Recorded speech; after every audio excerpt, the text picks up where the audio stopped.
is our Journey Story Scholar. She's a James Madison College professor at Michigan State University, and she's here to talk about immigration trends. Thanks, Anna.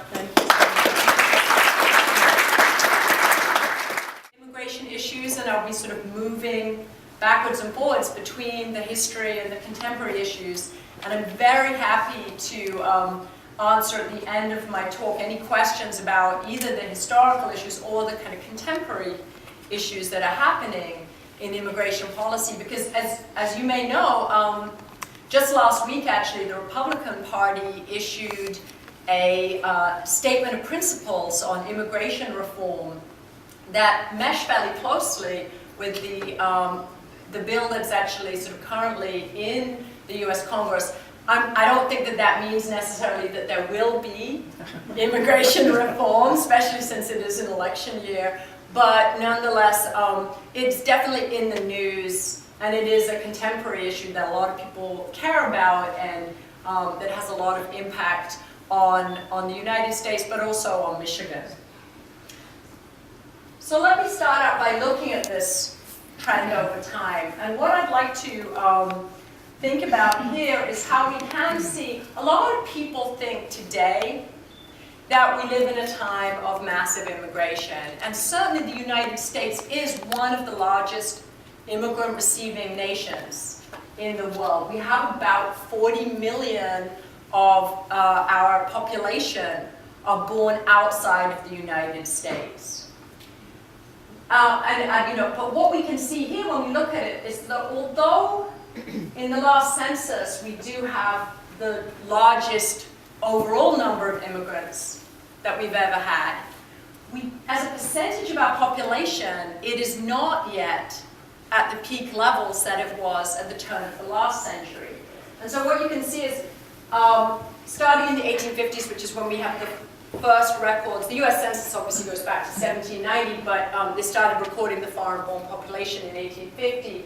And you see that we have this from sort of 1870 to 1900, 1910, this very sort of pretty substantial proportion of the population is born outside of the United States. And then because of, in part, the First World War, but also significantly immigration restrictions that were introduced in the 1920s, you see a significant drop-off. And sometimes when people talk about this sort of traditionally, we haven't had as much immigration, they're talking about this sort of period in which we had quite a lot of immigration restrictions that meant that we didn't have many immigrants. But since 1965, when we had a change again in immigration policy, I would argue, and I'll come back to this, that it was one of the significant laws of the civil rights movement. But we have had a very sort of significantly and sharply increasing immigrant population. So it's certainly understandable why it feels that we have very substantial immigration, not as much in Michigan, but in the United States in general, because those numbers are going up pretty precipitously. And obviously, if we don't have immigration reform, we are definitely looking at a situation where we're back to those kinds of peak levels that we had at the turn of the last century. So when people are thinking about the demographics of immigration, that's one thing that they're thinking about, is the overall numbers. And particularly with those overall numbers, they'll be thinking about the sort of impact economically on the country, and what some of the benefits might be economically, but also what some of the drawbacks might be of that total number. But the other thing people think about when we're talking about the demographics of immigration is ethnic questions or cultural questions. And one of the things that we see here is, we can't see it here, but we know that has happened over time, is that in this early period, say up until 1850, we have mostly Western European, English, German, Irish immigrants coming in. And one of the reasons why we started to record the foreign-born population was because of concern about particularly those Irish immigrants. But then once you get to the 1880s through the 1910s, we really see that shifting from Western Europe to Southern and Eastern Europe. A lot of Polish, Russian, Jewish immigrants from the East, and also Italian immigrants from the South, which interestingly then caused a lot of concern, right? And led to the restrictions that were introduced, along with Asian immigrants, led to the restrictions that were introduced in the 1920s. And we see this pattern that when the Irish come in, they're compared to English immigrants, for example, and it's like the English immigrants are the old immigrants, and the Irish immigrants are the new immigrants, and the new immigrants aren't as favorably compared to the old immigrants. And the same thing happens once you have Southern and Eastern Europeans. They become the new immigrants. Oh, but then the Irish, the old immigrants, were much better than the new immigrants. And we see that happening, I think, again, even today, with Latino immigrants, particularly Mexican immigrants, that sometimes they're compared to now sort of Jewish or Asian immigrants, as well as Irish immigrants. It's like, well, you know, they're different, they're sort of culturally different from those older immigrants, and so they may not be viewed as favorably. But even if we see that pattern, it's also worth thinking about culturally, what are the impacts? There clearly are impacts of changing demographics in terms of ethnicity, and you know, again, just as with economics, you have some benefits that come from that, and you may also have some drawbacks. So that's part of those considerations as we look at these changes. Okay, so what I want to do now is take a look at just how that pans out across the country. And what you can see is in the 1850 census that not all the territories are filled in. That's the first thing you might see. You have all this unorganized territory in the middle. But we certainly do have some significant areas of immigration, and this is also the foreign-born population, which includes not just authorized immigrants, but unauthorized immigrants as well. And what we see is you have California, Texas, Florida, still significant sites of immigration today, and also the East Coast, obviously. But the Midwest and Upper Midwest at this time is also a very significant site of immigration, and as a percentage of the foreign-born, right, the less populated, more rural areas, like northern Michigan, like the UP, these are actually very densely populated with foreign-born immigrants. What percentage does the dark color correspond to? Okay, you can't see it. It's sort of, it's about 60 to 74% of the population. And we'll actually come back and look at this specifically in Charlevoix, and look at the percentages during this time. Occasionally you get these white areas, which are actually due to the fact that people didn't report or go there, rather than that there aren't any immigrants there. But we can see how more and more areas get filled in.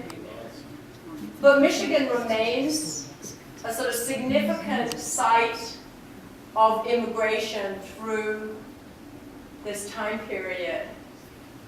Especially in the north.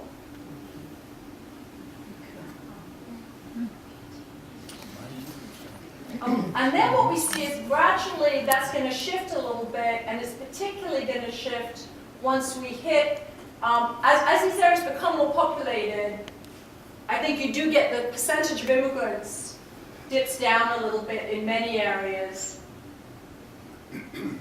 And then after the 1920 census, which is in 1921 and 1924, we'll come back to this also, is when you have these significant restrictions that are introduced. What we see is by 1930, that really does kind of lighten up quite a lot. I mean, obviously there are still people in those communities who were foreign-born who haven't left, but you're not getting the influx of new immigrants coming in. So what I'd like to do is actually now I'm going to see if we can take this down to a local level and actually look at Charlevoix.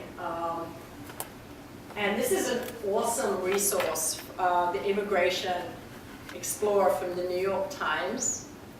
And let me see if I click here. You can look through it and see the whole area, but you can also bring it down to a local level. And here we have Charlevoix. And actually, I'm going to go back. I'm going to take us back. We're in 2000 here. I'm going to take us back all the way to 1880. And what we see here in Charlevoix is that this, and here it's a little different. They have the density is also sort of part of it, although they don't really tell you exactly what the percentages are. Instead, they color it to show you different groups. And if you want to go through, if you see up here on the top left, you can actually go through and pick a specific country. So if you want to see what percentage of people in Charlevoix County were from Ireland across this time period, you can go back and do that. But what we see in 1880 is clearly that locally, you know, over 20% of the local population was foreign-born, and that's pretty typical, a little bit less in some areas of Michigan, but pretty typical. In Europe, Canada is always a significant source of immigration for Michigan. And what we really see is by this time we actually start to see that while the numbers of the foreign-born aren't necessarily sort of dropping substantially, they're staying pretty similar, but we see other people coming in who are not foreign-born. And overall, the percentage of people who are foreign-born is dropping down, particularly after we start to get this legislation in 1930. And by 1940, that really has a big impact, right? So only so less, or about 900 out of 13,000 people living in the county now. And we take it up to, you see the same kind of pattern as well. It's sort of even slightly lower. So that's just to take a look at what's happening locally. But this is, it's a great resource to look at. It also looks through, you can do the same thing with school districts as well, which is really fascinating. So, let me get back to my talk. Okay, so why do we have this shift? Okay, what's going on? Let's see. Okay, with what's happening here. And I want to think about what shapes these trends, okay, in immigration. And I think there's a number of things that are happening.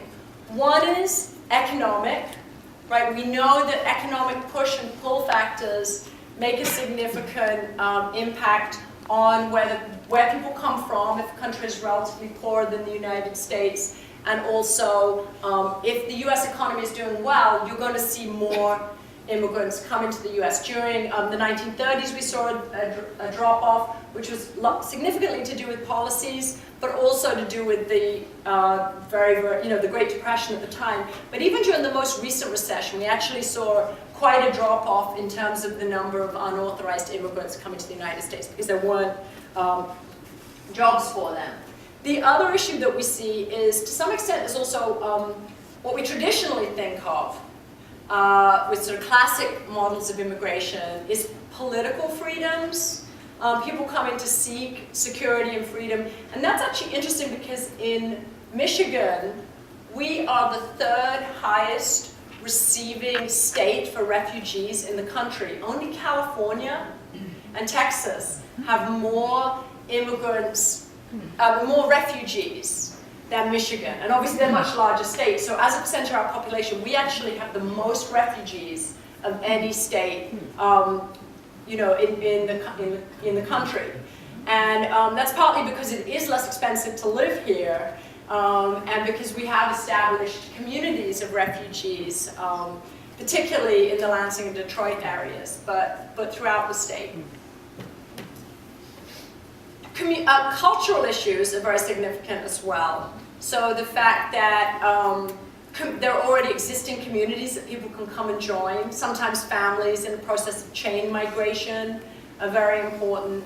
And then, as the exhibit shows, transportation issues are not so much today, but historically, it really mattered that you actually had some means to get from one place to another in order to be able to go there.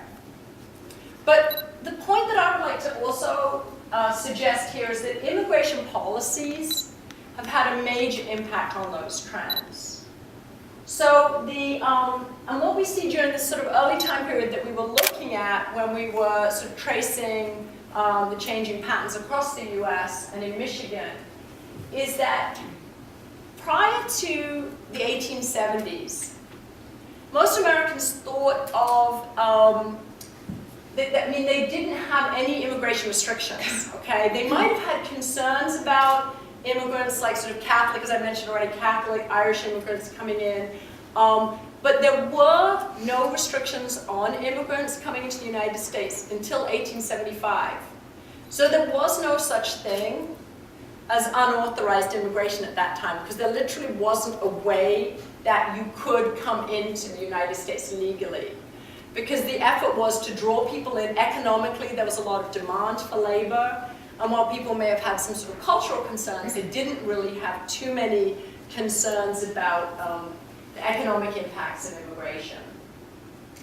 But in 1875, you get the first federal immigration restrictions, and really they're sort of very limited. They say you can't bring someone who's described as a coolie, which is basically like an indentured Chinese laborer. You can't come to the United States if you have a criminal record, and you can't come to the United States if you intend to become a prostitute or have worked as a prostitute. This is actually what first got me interested in immigration, because when I filled out in immigration history, because when I filled out my immigration form, even today it still asks you, do you intend to come to the United States to work as a prostitute? And I was like, no, that is not part of my career plan. But they put that on in 1875, and you can understand that politically nobody is going to say, we need to take that off the immigration forms. So it would be a very winning argument. So these laws that went on, back in the 1870s are still part of our immigration policy today.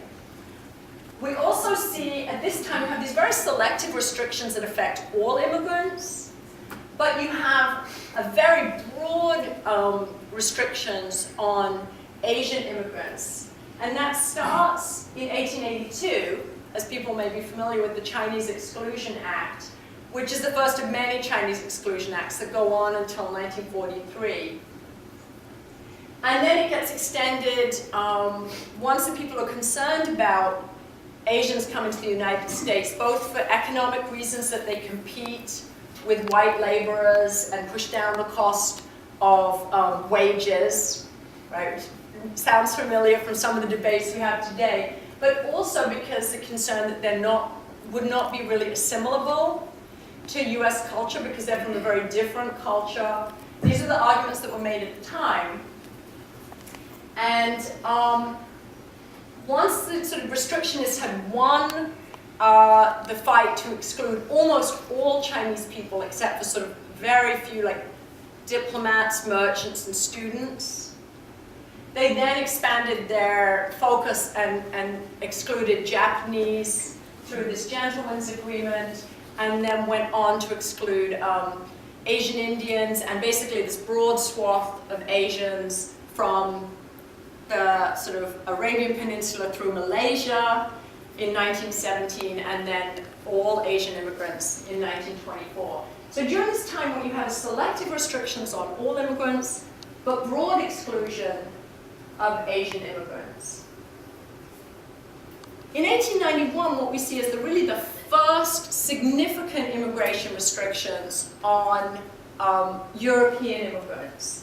And why those are so significant is they are designed to keep out anyone who may be sort of carrying a disease, as it was described at the time, a loathsome or contagious disease. That phrasing is still also on the immigration laws today. As the question about whether you plan to practice polygamy. But we tend to think of Ellis Island as this place that sort of was a processing station through which many, many immigrants passed. But what we don't think about so much is the fact that it was really built to implement the 1891 law and to make sure that certain immigrants didn't get in, and to have these medical inspections to check on immigrants.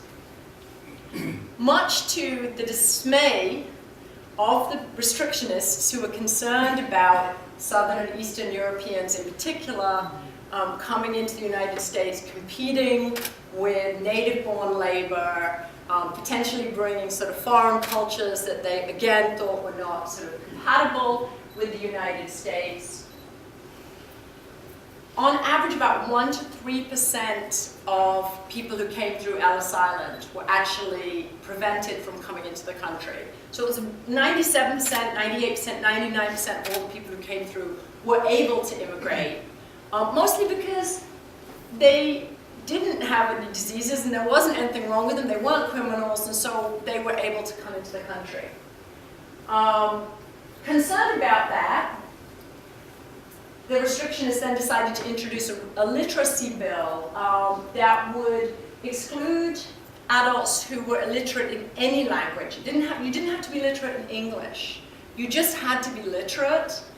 And it also, which is interesting and not surprising perhaps in 1917, introduced the first ideological test for anyone who was a member of a revolutionary organization. So you can imagine this is the year that you have the Russian Revolution. Americans are very concerned about sort of radicalism in the United States.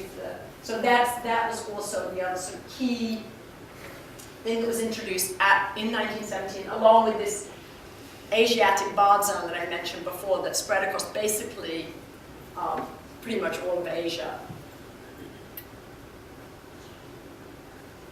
But that still did not prevent that many Europeans from coming in. Asians were pretty much, completely excluded at this time, not only from immigrating to the United States, but there's a very small number who could come into the United States, also not allowed to naturalize as US citizens. They weren't able to become citizens unless they were born in America.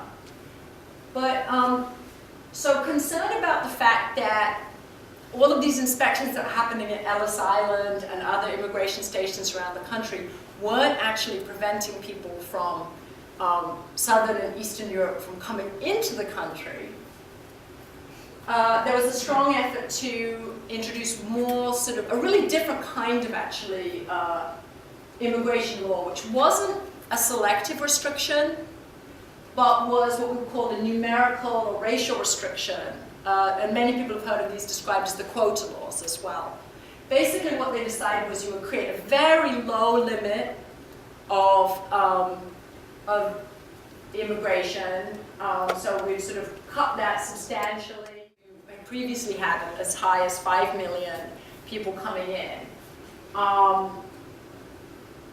And within that, you were also going to, so that was your overall concern about the large numbers of immigrants coming in, right? The demographics, total numbers. But then within that, you were also going to rebalance the ethnic groups. And so there was a huge shift from Southern and Eastern European immigration, which was the vast majority of immigrants coming in at this time, to Northern and Western European immigration. So 85% in 1924, 85% of that immigration was allotted to Northwestern Europe. And that really shifted the overall limits on immigrants, primarily because of concerns about labor competition, and then the sort of ethnic shifting because of concerns about assimilation. Both of those were introduced in 24. And as I sort of just pointed out, also because aliens ineligible for citizenship, the only group of aliens who were ineligible for citizenship were Asians. They also excluded all aliens ineligible for citizenship, and that implemented a kind of total ban on any Asians from coming in to the United States. Okay, so what were the impacts of this on the United States? Well, you can see that by 1960, there really were sort of very, very low numbers, right, of foreign-born. I mean, again, earlier someone was asking, what are the dark percentages there? So 60 to 75%. These light numbers are less than 1%, or sort of 1 to 2%. This is what we're talking about, the foreign-born population by 1960, substantially as a result of these immigration restrictions. But what happens in 1965 is, as I mentioned before, there's a change in the law, and gradually we see those numbers shift. But what we see now happening is that you have this concentration of immigrants in the West, in the Southwest. Again, you have the concentration in Florida, on the East Coast, a little bit in Chicago, but basically Michigan is not at this point a significant site of receiving immigrants. It's really changed, and basically the whole upper Midwest, again, because immigration has changed, because these communities have changed, not so many people are actually coming to Michigan. Okay, this is the slide that I was looking for earlier, and I was describing, I was going back and forth and describing these sort of 5 trends, what shapes these 5 trends in immigration policy. So I'm just going to move beyond that and think about how sort of from that period from 43 to 65, we really see a change where we end Asian exclusion and we end European restrictions. And Asian exclusion is first ended in 1943, not surprisingly, because China and the United States are allies during World War II. When World War II enters into the war, it allies with China. And Japanese and also actually the German government talk about, well, you can't criticize us for having sort of racial eugenic policies. You have these policies yourself because you keep out the Chinese and other Asian groups and Southern and Eastern Europeans and Jews yourself. So it's like, how can you criticize us for having eugenic policies? Obviously they're of a different order, but it certainly was a diplomatic problem for the United States that it had these racist immigration laws, and so they ended exclusion.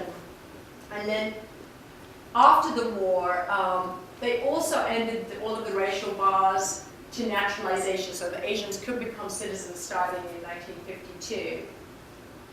But they maintained, partly because this was the Cold War and there was a lot of concern about national security, they maintained varied quotas on different nationalities. So no group was completely excluded.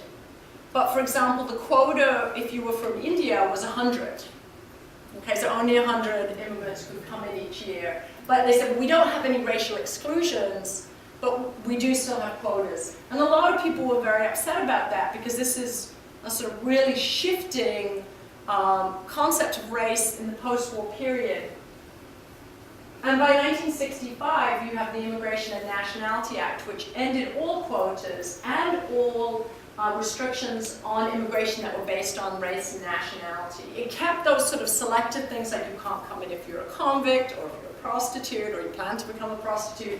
But it sort of said instead the primary criteria we're going to use is if you have family members in the United States, you can come to join them. And then a secondary criteria will also be if you have special skills that we need for labor in the United States, then you can also get a visa to come to the United States. But it got rid of the racial nationality quotas. And it's interesting because a lot of people remember about the Civil Rights Act in '64, the Voting Rights Act in '65, but I would argue that this is just as important a law and a result of the civil rights movement, and it was fought for by civil rights organizations. And it has had a really profound impact, right, on how America is a really, really ethnically different place today than before the '65 law. And we can see that when we look at the 2010 census, right? Okay, so we bring it up to the sort of present. Let's pull this up. Okay, so today we have 13% of the US population are foreign-born, as we looked at before. That's lower in Michigan, just 6%, and as you may well be aware, it's even lower locally in Charlevoix County. Right, just about 2.4% of the Charlevoix County population are born outside of the United States. Within that foreign-born population, it probably doesn't surprise anyone that 53% are from Latin America. But I wonder, what do people think might be the next largest group? Do you have any idea about that? Asians? Yeah, no, and I mean a lot of people don't necessarily think of that. You might think sort of Europeans because that's the tradition. But in fact, among new immigrants, 29% are from Asia. And in Michigan, it's even higher than that. Okay, only Alaska and Hawaii actually have a higher percentage of their foreign-born population coming from Asia. Okay, a very low one on the U.S., on Europeans. And then I just want to go through, obviously the state is on the whole wider than the United States and less Latino, and it has a slightly higher African-American population. But what we can see is still, because so few immigrants, because we're such a low immigrant receiving state, it still means that we actually have a pretty small number of the total population are actually Asian American. But that's really changing because we're increasingly, the foreign-born share of Michigan's population in 1990 was just like 3%. And then in 2000 it was like 5%, and now it's over 6%. So we are increasingly becoming a site of new immigration, and that will change these demographic numbers significantly. And I just wanted to look at how we're both sort of similar to the United States in terms of the top three ethnic ancestries that people claim are the same. But after these top three, Michigan ancestry is pretty different from the United States because Polish, French, and Dutch are not top ancestries for other parts of the country, but they are in Michigan. And we have the largest Dutch, Finnish, Arab, many people might, even within that white population, about 1.7% of Michigan's population is of Arab origin. And also Macedonian populations in the United States. No other state has higher numbers of those populations than we do. And you can just see that here with the sort of ancestry groups. Also up in the UP, I should have mentioned Finnish population, and then down on the west coast, Dutch population, and then a significant African American population in Detroit. So where does this leave us? I think that what do these trends mean for sort of the United States and also for Michigan and for Charlevoix? Well, since the 1930s, the number of immigrants in Michigan has stayed relatively low, and it didn't pick up in the 1960s the same as it did across other regions, as we saw. But in the last 10, 20 years, it has been increasing, and we have a very significant number of recent immigrants in Michigan. And we also, very interestingly, have, and this is true across the Midwest, a lot of politicians who are looking to immigrants as drivers of economic power, sort of founding businesses, reviving the Midwest. Governor Snyder has a very sort of active policy, very pro-immigration policy, which is not uncommon for sort of business-based Republicans who actually tend to be very pro-immigration because of the economic benefits that they see from it.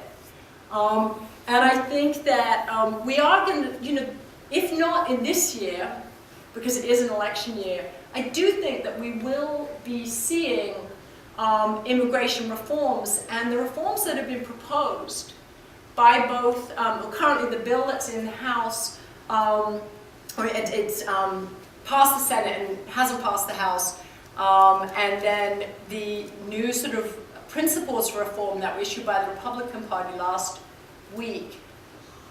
Both of those suggest a really radical change in how we actually have immigration policies, taking out the family reunification and changing our immigration policies so that they're actually much more flexible and responsive to labor market needs. So most of the proposed reforms pass and sort of go ahead. It will also really change the way that immigrants come into the United States and what ethnic groups come into the United States as well. So we're potentially at the cusp of this really significant change. All right, thank you so much.